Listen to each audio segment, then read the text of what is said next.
Hello students, स्वागत है आपका हमारे यूट्यूब चैनल पे। देखो, ये maths booster by Ruth Sonkar sir में हमारा व्हाट्सअप चैनल। आपको देखो व्हाट्सअप नंबर है ये, ठीक है। अगर आपको हमारा बैच परचेज करना है बेसिक टू एडवांस, इसमें आपको क्या मिलेगा? देखो, इसमें आपको मिलता है PYQs प्लस एक्सपेक्टेड क्वेश्चंस, ठीक है, जो आपके हर एग्जाम के लिए यूजफुल है। अब आगे देखते हैं।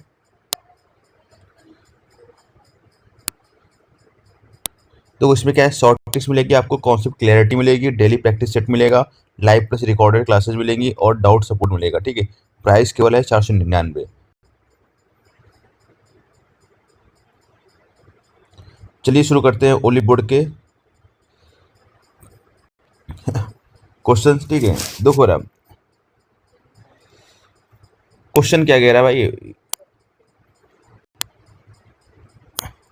कह रहा है कि गर्व और सर्व मिलकर 18 दिनों में काम का 9/25 भाग करते हैं, ठीक है। अब कह रहा है जबकि आलोक पूरे काम का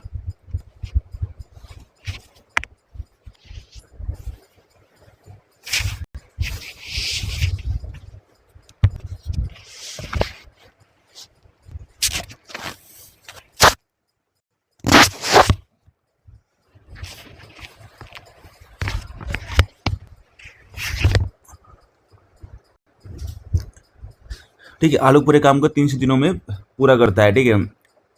कह रहा है यदि सर्व और आलोक से 33 से 1/3% दक्ष है तो गौरव अकेला 7/10 भाग काम कितने दिन में करेगा? तो गौरव है और सर्व है, ठीक है, ये मिलके करते हैं 18 दिनों में करते हैं 9/5 25 भाग, ठीक है। तो 9 भाग काम हो रहा है 18 दिनों में, तो एक दिन में कितना काम होगा? 2 यूनिट। तो टोटल काम कितना है? 25 यूनिट है, ठीक है। 25 भाग है, तो 25 भाग कितने दिनों होगा? 2 का मल्टीप्लाई कर देंगे यानी 50 दिनों में। तो गर्व और सौरभ मिलकर करेंगे 50 दिनों में, कोई दिक्कत नहीं। जहाँ तक आलोक कर रहा है 300 दिनों में, ठीक है। तो यहाँ से हम लोग निकाल लेंगे टोटल वर्क। तो ये आ जाएगा 300, 50 और 300 का एलसीएम ले लेंगे। गर्व और सौरभ की जो क्षमता आ जाएगी 6, और आलोक की क्षमता आ जाएगी 1 आ जाएगी, कोई दिक्कत नहीं। अब अगला स्टेप बोलता है सर्व है आलोक से 33 से 1/3% दक्ष है, तो सर्व आलोक से, ठीक है। 33 से 1/3 का मतलब होता है 1/3। अब दक्ष है 1 यूनिट ज़्यादा होगा तो ये 4/3 आ जाएगा, कोई दिक्कत समस्या नहीं आनी चाहिए यहाँ तक, ठीक है। अब समझो जरा, यहाँ पर देखो आलोक की एफिशिएंसी 1 है, यहाँ पर कितनी है? 3 है, ठीक है। तो यहाँ पर भी इसको क्या कर लेंगे? 3 का मल्टीप्लाई कर देंगे, तो हर जगह 3 का मल्टीप्लाई होगा।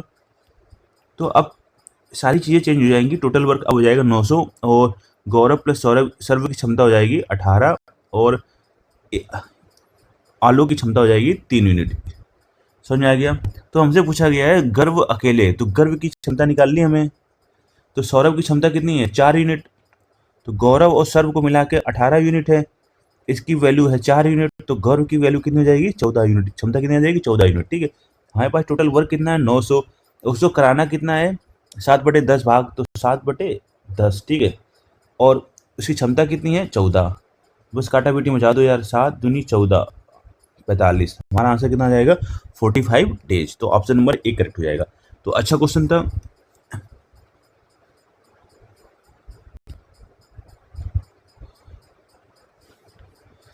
चलो अगला क्वेश्चन देख लेते हैं। कह रहे त्रिभुज यूएसटी में ए और बी क्रमशः एसटी और एसयू पर बिंदु है, ठीक है। तो ऐसे हैं कि यूटीएस और एंगल एबीएस है, ठीक है। ऐसे इक्वल टू 80 का ऐसे है 80 का 6/5 गुना है। यदि एसयू 44 है तो एसबी 18 है, तो एसटी की लंबाई ज्ञात करो। तो देखो स्टूडेंट्स, जब कभी इस टाइप का क्वेश्चन हो, कोई एंगल इक्वल हो, तो आपको हमेशा दिमाग में ये फोकस रखना है कि ये कहीं सिमिलरिटी का तो कॉन्सेप्ट नहीं लग रहा है। सिमिलरिटी का लग रहा हो, मोस्ट प्रोबेबली चांसेस है एक एंगल इक्वल है, तो बहुत ज़्यादा चांसेस है कि सिमिलरिटी का कॉन्सेप्ट लगेगा, क्योंकि 2 एंगल से क्या हो जाती है? सिमिलरिटी अप्लाई होती है। एक एंगल उसने दे दिया है, दूसरा एंगल आपको क्वेश्चन में ढूंढना होगा कहाँ पर इक्वल है। तो देखो रहा, ये त्रिभुज यू एस टी है, ठीक है। ए और बी एस टी, ए है एस टी पे है, बी है एस यू पे है, ठीक है। ऐसे है कि यू टी एस, तो इसको लाइन को ड्रॉ कर दो। तो आपका यू टी एस, तो यू टी एस किधर है? ये एंगल है, इक्वल है आपके ए बी एस के। ए बी एस ये एंगल के इक्वल है, ठीक है। अब ऐसे इक्वल टू दिया हुआ है 80 का 6/5 भाग, तो ऐसे अपॉन 80 हो जाएगा 6/5। तो इसको अगर रेशियो लेना चाहे तो 6x 5x हो जाएगा। तो ऐसे तो ये हो गया 6x, और 80 हो गया 5x, कोई दिक्कत समस्या नहीं होगी, और टोटल जो हो जाएगी वो 11x हो जाएगी। ठीक है, अभी आगे बोला है एस की वैल्यू इसने दे रखी है, एस की वैल्यू, ठीक है, 44 सेंटीमीटर दे रखी है, कोई दिक्कत नहीं। एस बी है 18 सेंटीमीटर दे रखी है। ठीक है, अब यहाँ पर देखो रहा, हमने बताया है कि आपको ये देखना होगा पेपर में कि अगर एक एंगल इक्वल दिया है, दूसरा एंगल ढूंढने की कोशिश करो। तो ये एंगल है इस वाले ट्रायंगल में, बड़े वाले ट्रायंगल में भी कॉमन है, देखो रहा, ध्यान से जाओ तो इस वाले ट्रायंगल में भी एंगल है ये, ठीक है, और इस वाले ट्रायंगल में भी एंगल है। ठीक है, तो ये दोनों इसमें कॉमन है, इस चीज समझ में आ गई। तो जैसे ये दोनों इसमें कॉमन है तो ये ट्रायंगल आपका सिमिलर हो जाएगा, बी ए एस, ठीक है, and triangle U T S हो जाएंगे सिमिलर। ठीक है, अब देखो रहा, अब इनके रिमेनिंग एंगल वो भी आपस में इक्वल हो जाएंगे, तो रिमेनिंग एंगल आपके क्या हो जाएंगे, ये एंगल और ये एंगल हो जाएंगे इक्वल। अब लगाना है आपको सिमिलरिटी, तो सिमिलरिटी लगाते हुए बिल्कुल ध्यान से समझना है, जो एंगल इक्वल है, जैसे ये आपका ये वाला एंगल है इक्वल है, तो इसके सामने वाली साइड क्या है 11x है। ठीक है, अब ये एंगल है इक्वल है, तो इसके सामने वाली साइड क्या है 18 है, तो इसको लिख लेंगे 18 पे लिख लेंगे, कोई दिक्कत समस्या नहीं। ठीक है, अब सेकंड पे देखो रहा, आपको जो वैल्यू पता है, ये वाले एंगल की वैल्यू पता है, ठीक है, इसकी, तो इसके सामने वाली साइड कितनी है 44 है। अब इसके अपॉन पे देखो रहा, ये एंगल जो इक्वल था ए बी एस, तो इसके सामने क्या है 6x है। ठीक है, तो यहाँ से सॉल्व करते हैं तो क्या है, चको 44 6 का 18, तो एक्स स्क्वायर बराबर हो जाएगा 12। ठीक है, तो हमें चाहिए एस टी की, तो x बराबर हो जाएगा 2√3, तो एस टी की लंबाई कितनी हो जाएगी 11x, यानी 11 गुणे 2 22√3। ठीक है, समझ में आ गया आपको।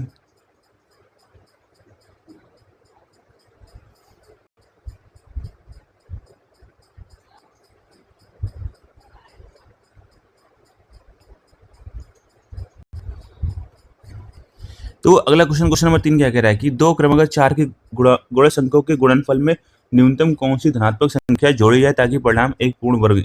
तो पहली संख्या अगर 4 है, ठीक है, दूसरी गुणज क्या होगा 8 होगा, इन दोनों कर दो मल्टीप्लाई, तो 8 को 32 हो गया। अब इसको अगर स्क्वायर बनाना है, परफेक्ट स्क्वायर के नजदीक वाला, तो इसकी परफेक्ट स्क्वायर नजदीक वाला कौन सा होता है 36, तो 36 बनाने के लिए क्या जोड़ना पड़ेगा 4, तो वही आपका ऑप्शन हो जाएगा, ऑप्शन नंबर सी करेक्ट हो जाएगा।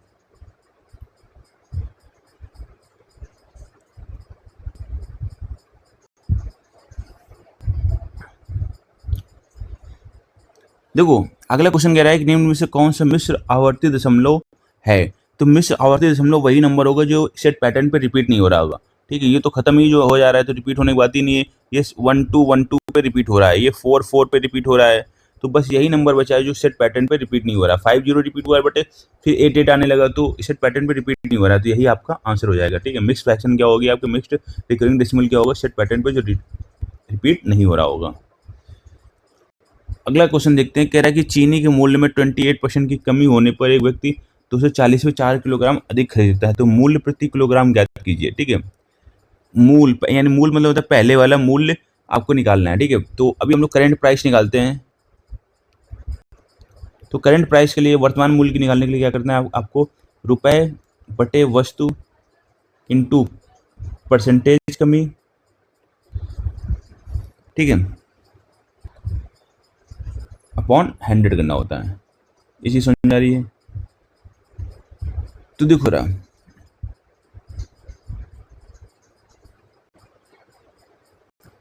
तो अगर एक करंट प्राइस निकालना है, अगर आपको, ठीक है, ओरिजिनल प्राइस निकालना है, तो बस आपको कुछ नहीं करना है, यहाँ पर रुपए अपॉन वस्तु सेम रहेगा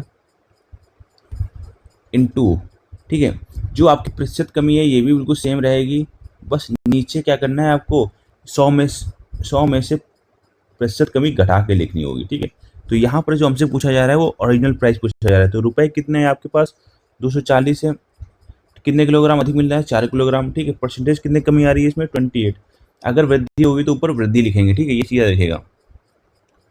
अपॉन पे 100 में से 28 जाएगा, कितना बचेगा 72। ठीक है, तो काटापीटी मचा दो, तो 60 हो गया, 12 5 60 62, 2 3 6 14 नहीं 28, तो 70/3, 70/3 को अगर सॉल्व करते हैं तो 23.33% हमारा आंसर आ जाएगा। तो ऑप्शन नंबर ए करेक्ट हो जाएगा। तो आप ये दो फॉर्मूले याद रखिएगा, ठीक है, बहुत सिंपल है, इतना कठिन कोई फॉर्मूला नहीं है।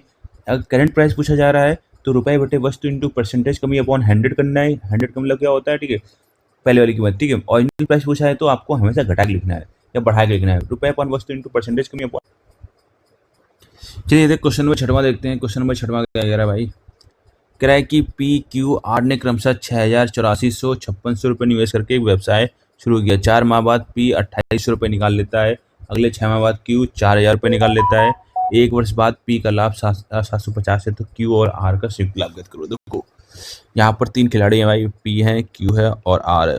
तो पी है 6,000, ठीक है, और उससे बड़ा खिलाड़ी है क्यू है, ठीक है, और आर है उससे छोटा खिलाड़ी 5600। अब क्या करता है, पी खेल खेलता है, कह रहा है 4 महीने बाद 28 रुपये निकाल लेता है। तो इसकी जो अमाउंट है वो 4 महीने लगेंगे, ठीक है, फिर क्या करेगा वो 2800 निकाल लेगा। तो 6,000 में से 2800 जाएंगे, कितना बचेगा 3200। तो 3200 लगेंगे 8 महीने के लिए, क्योंकि एक साल में होते हैं 12 महीने। पहले 4 महीने के लिए उसने लगाया, दूसरे सेकेंड टर्म कितने का होगा, 8 महीने का होगा, ठीक है।